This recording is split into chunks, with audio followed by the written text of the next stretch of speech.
NIM L1A11805.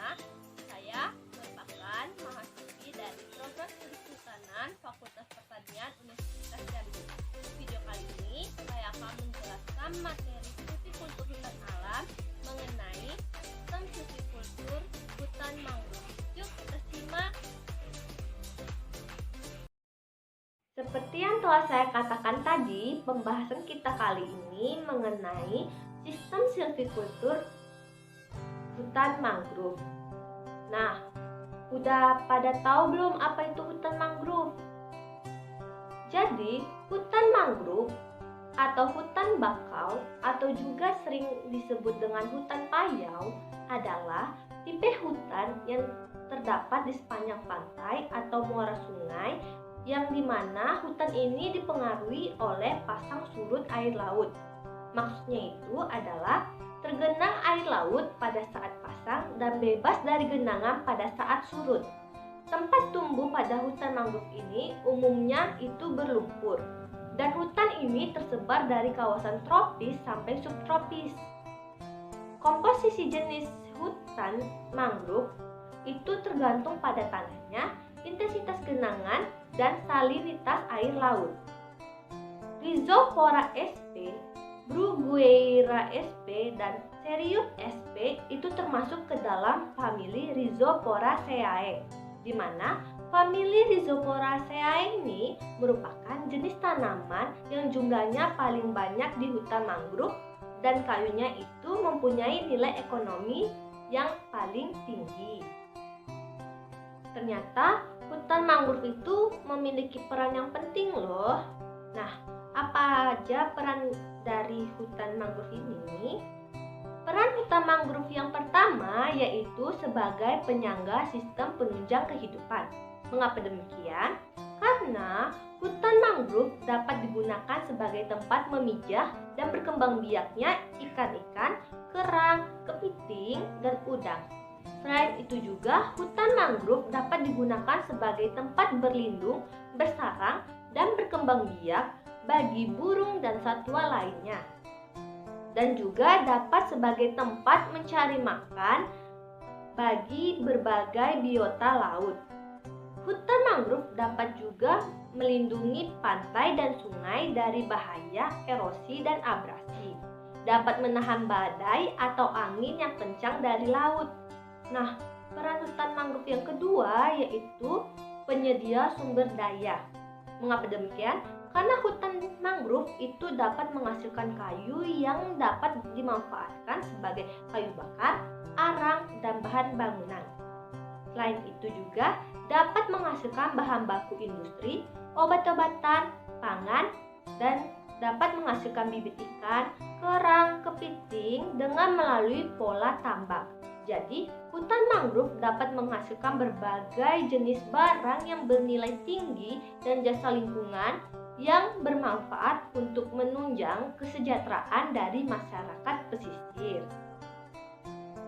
Sejarah dari sistem silvikultur mangrove di Indonesia.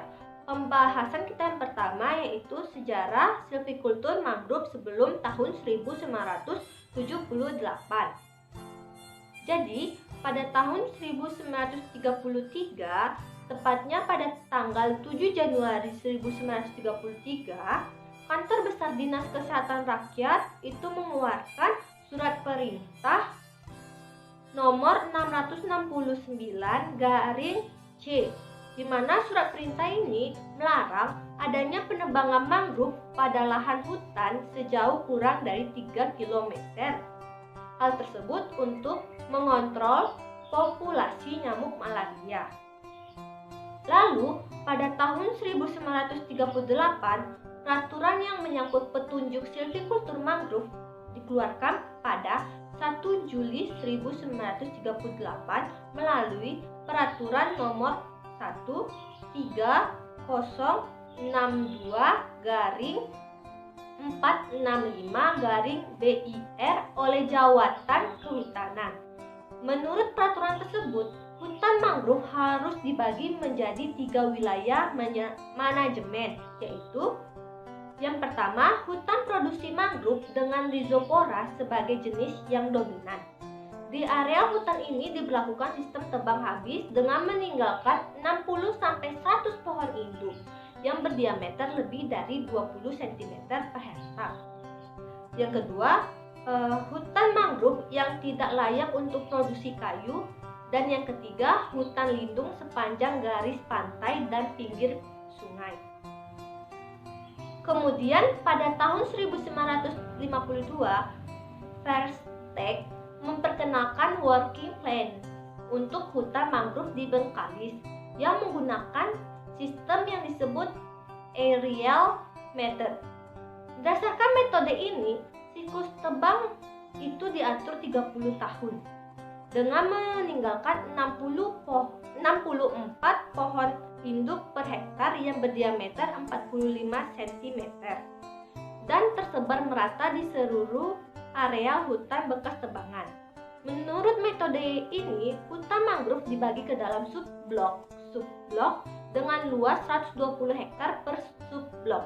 Sekitar 4 hektar diajukan untuk ditebang setiap tahunnya. Metode ini tidak banyak pengaruhnya sampai akhir tahun 1970-an.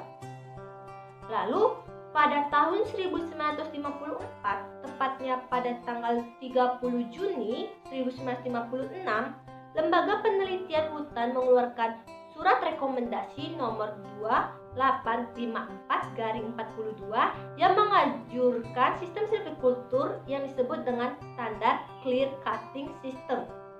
Kemudian, pada tahun 1972, Divisi Produksi dan Perencanaan Hutan, Dirjen Kehutanan merekomendasikan sistem silvikultur modif clear cutting system atau streetwise selective filling system.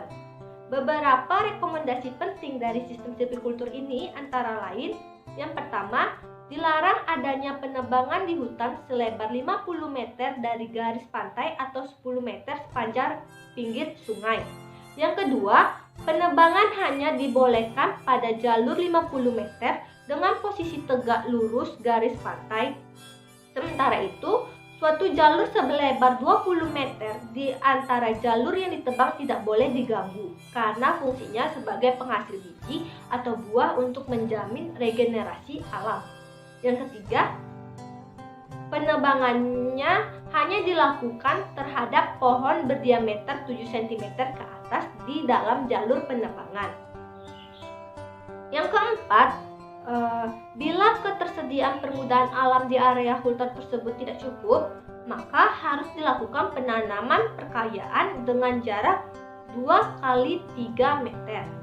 Yang kelima, log harus diangkut dengan rakit, boot, dan kanal. Yang keenam, rotasi ditetapkan selama 20 tahun. Sistem ini dipraktekkan oleh HPH. Akan tetapi secara formal tidak pernah tertuang dalam suatu peraturan yang resmi. Sejarah sistem silvikultur mangrove setelah tahun 1978. Jadi, pada tahun 1978, Direktorat Jenderal Kehutanan itu mengeluarkan surat keterangan nomor 60/KPTS/DI/tahun 1978 tentang pedoman sistem silvikultur hutan mangrove. Berdasarkan sistem itu, hutan mangrove dapat dikelola dengan sistem pohon induk, di mana rotasi tebang selama 30 tahun dengan rencana kerja tahunan atau RKT. Kemudian dibagi ke dalam 100 hektar blok tebangan dan setiap blok dibagi lagi ke dalam 10-50 hektar petak tebangan. Kemudian rotasi tebangan dapat dimodifikasi oleh pemegang konsesi yang didasarkan pada kondisi habitat, keadaan ekologi dan tujuan pengolahan hutan setelah mendapatkan persetujuan dari Dirjen Kehutanan. Sebelum penebangan, pohon-pohon dalam blok tersebut harus diinventarisasi dengan menggunakan systematic strip sampling. Dengan sebuah jalur selebar 10 meter dan jarak di antara rintisan jalur kurang lebih 200 meter, inventarisasi harus dilakukan oleh pemegang konsesi. Berdasarkan hasil inventarisasi tersebut, Dirjen Kehutanan akan menetapkan apakah hutan tersebut layak ditebang atau tidak. Bila hutan tersebut layak ditebang, maka Dirjen Kehutanan akan menentukan Annual Allowable Cut atau AAC. Pohon yang ditebang harus mempunyai diameter 10 cm pada ketinggian 20 cm di atas akar penunjang atau tinggi dada. Alat yang dapat digunakan dalam menebang pohon hanya dengan kampak, parang, dan gergaji mekanik. Penebangan dilakukan dengan meninggalkan 40 batang pohon induk tiap hektar, atau jarak antara pohon itu rata-rata 17 meter. Diameter pohon induk lebih dari 20 cm. Pengeluaran kayu dari dalam hutan dilakukan dengan perahu melalui sungai, alur, air, dan parit. Pengeluaran kayu juga dapat dilakukan dengan lori melalui jalan rel. Parit dibuat selebar 1,5 meter dengan jarak satu dengan yang lain yang kurang dari 200 meter. Luas tempat penimbunan kayu termasuk pembakaran arang dibatasi 0,1 hektar tiap 10 hektar area penebangan. Wilayah yang permudaannya rusak seperti bekas tempat tebangan pohon, kiri kanan parit, bekas rel, dan bekas tempat penimbunan kayu itu harus ditanami jenis Rhizoporaceae. Kemudian membuat jalur hijau selebar kira-kira itu 50 meter di sepanjang tepi pantai dan 10 meter di sepanjang tepi sungai, jalan air, dan jalan-jalan utama. Sehubungan dengan jalur hijau mangrove pada tahun 1990, Direktorat Jenderal Pengusaha Hutan, Departemen Kehutanan mengeluarkan surat edaran nomor 507/4 Romawi BPHH tahun 1990 mengenai penentuan lebar jalur hijau mangrove selebar 200 meter di sepanjang garis pantai dan 50 meter di sepanjang pinggir sungai. Tujuan dari pengusahaan hutan mangrove ini ditunjukkan untuk menghasilkan kayu sebagai bahan pembuat arang, kayu bakar, dan serpihan kayu. Sistem silvikultur yang dipakai pada penguasaan hutan mangrove adalah sistem pohon induk. Pada sistem ini ditinggalkan pohon-pohon induk sebagai sumber regenerasi untuk menghasilkan generasi berikutnya. Pemeliharaan meliputi penjarangan, pembebasan, pemerkayaan, dan perlindungan hutan. Dengan begitu, pada siklus tebang berikutnya diperoleh kembali tegakan hutan dengan komposisi seperti semula dan potensi alam lainnya dapat dipertahankan. Sistem silvikultur ini terutama ditunjukkan untuk pohon famili Rhizoporaceae. Tahapan kegiatan sistem silvikultur hutan mangrove. Pedoman sistem silvikultur hutan mangrove sebagaimana yang diatur dalam Surat Keputusan Dirjen Kehutanan nomor 60/KPTS/DJ tahun 1978 dapat disimpulkan bahwa tahapan kegiatan sistem silvikultur mangrove sebagai berikut. Yang pertama, kegiatan penataan area kerja atau PAK. Kegiatan ini dilakukan 2 tahun sebelum penebangan. Yang kedua, yaitu kegiatan inventarisasi tegakan sebelum penebangan atau ITSP. Kegiatan ini dilakukan 21 tahun sebelum penebangan. Yang ketiga, yaitu kegiatan penebangan. Kegiatan yang keempat yaitu kegiatan pengayaan areal bekas tebangan, di mana kegiatan ini dilakukan 2 tahun setelah penebangan. Kegiatan yang kelima yaitu kegiatan pemeliharaan tanaman. Kegiatan ini dapat dilakukan 3-4 tahun setelah penebangan. Yang keenam yaitu kegiatan penjarangan, di mana kegiatan ini dapat dilakukan kurang lebih dari 15 tahun setelah penebangan. Yang ketujuh, dan kegiatan yang terakhir adalah kegiatan perlindungan dan pengamanan, di mana kegiatan ini dapat dilakukan kurang lebih dari 15 tahun setelah penebangan. Tahapan persiapan sebelum penebangan, di mana pada tahap ini terdapat beberapa kegiatan. Kegiatan yang pertama yaitu inventarisasi. Maksud dari kegiatan inventarisasi ini adalah untuk mengetahui keadaan pohon, permudaan, fisik lapangan, dan sosial ekonomi di sekitar hutan. Dan juga pada kegiatan ini memiliki tujuan untuk menetapkan tindakan penebangan atau penjarangan dan sebagai bahan untuk menyusun rencana kerja. Objek pada kegiatan ini adalah semai, yaitu permudaan yang tingginya kurang dari 1,5 meter. Pancang, yaitu permudaan yang tingginya lebih dari 1,5 meter dengan diameter kurang dari 10 cm. Dan pohon, yaitu tumbuhan dengan diameter 10 cm atau lebih, diukur dari 20 cm di atas pangkal akar tunjang atau banir. Kegiatan inventarisasi pohon dilakukan dengan metode sistem stripping sampling, di mana jalur inventarisasi 10 meter yaitu 5 meter sebelah kiri kanan rintis.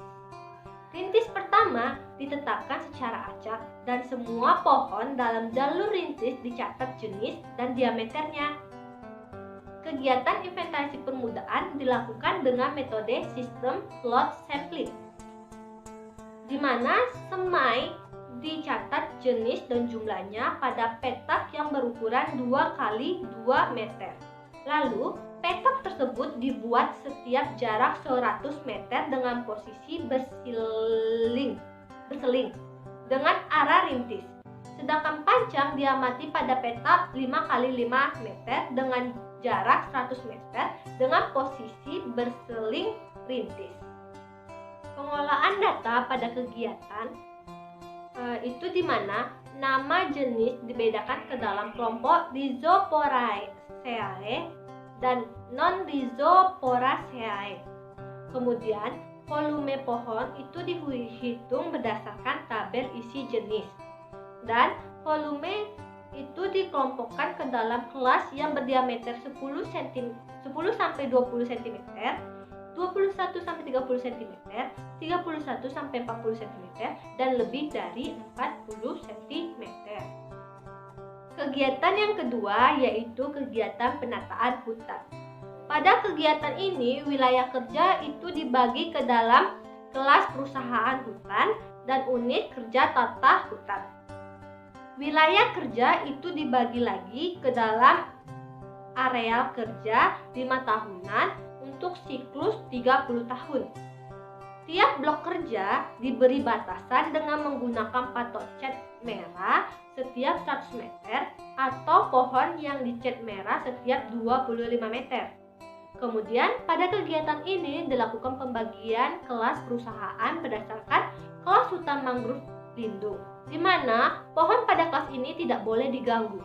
Lalu kelas hutan Rhizoporaceae yang terdiri dari Rhizopora sp, Bruguiera sp, Cereops sp, dan kelas hutan mangrove bukan Rhizoporaceae. Kemudian kegiatan yang ketiga yaitu kegiatan penyusunan rencana kerja. Rencana kerja disusun berdasarkan atas hasil inventarisasi, kemudian disusun dalam bagan kerja, dan telah disahkan oleh instansi yang berwenang. Kegiatan yang keempat yaitu penunjukan pohon induk, di mana pohon induk yang ditunjuk itu merupakan jenis Rhizopora sp, Bruguiera sp, dan Cereops sp. Pohon induk memiliki diameter minimal 20 cm yang diukur 20 cm di atas banir.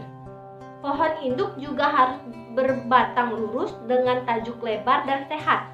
Jumlah pohon induk ditinggalkan yaitu 40 batang per hektar. Kemudian dibuat peta penyebaran pohon induk dengan skala 1:10.000. Kegiatan yang selanjutnya yaitu kegiatan penebangan pohon dan pengeluaran kayu. Pada kegiatan ini, pohon yang boleh ditebang bila telah berdiameter 10 cm. Sedangkan untuk peralatan yang digunakan hanya parang, kampak, dan gergaji mekanik. Siklus tebang ditetapkan 30 tahun atau bisa disesuaikan dengan tempat tumbuh. Penebangan dilakukan dengan meninggalkan pohon induk 40 batang per hektar. Setelah penebangan, areal hutan ditutup kembali terhadap penebangan. Pada umur 15 sampai 20 tahun setelah penebangan, kemudian dilakukan penjarangan dan ditutup kembali dari penebangan sampai berumur 30 tahun.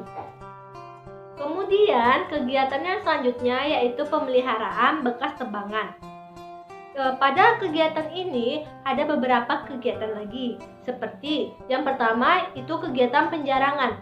Penjarangan merupakan kegiatan menebang sebagian pohon untuk mempelebarkan jarak antar pohon sehingga pertumbuhan yang tinggal menjadi lebih baik. Pohon yang ditebang pada penjarangan adalah pohon yang tumbuhnya tertekan, batangnya jelek, atau terkena serangan penyakit. Penjarangan dilakukan satu kali pada umur 15-20 tahun setelah penebangan, atau jika hasil inventarisasi sudah lebih dari 1.100 pohon per hektar. Pada waktu penjarangan, tumbuhan pengganggu seperti tumbuhan pemanjat, pakis, dan jenis pohon yang kurang mempunyai nilai yang ekonomis itu dapat ditebang atau dimatikan. Kemudian, area yang rusak seperti bekas tebangan, kiri kanan rel atau parit, bekas TPN, pondok, dan sebagainya yang belum ditumbuhi permukaan harus ditanami jenis Rhizoporaceae. Kegiatan selanjutnya yaitu penanaman. Pada kegiatan ini dilakukan pembersihan lapangan dan pemasangan ajir, di mana pembersihan jalur selebar 1 meter, jarak antara jalur itu 2 meter, dan arah melintang arah pasang. Pada jalur pasang ajir dengan jarak 2 sebagai tempat penanaman. Dan kegiatan yang terakhir yaitu perlindungan hutan. Pada kegiatan ini, hutan dan tanah hutan harus dilindungi dari penebangan liar dan melakukan penyemprotan tanah hutan dan perlindungan dari hama dan penyakit dan sebagainya.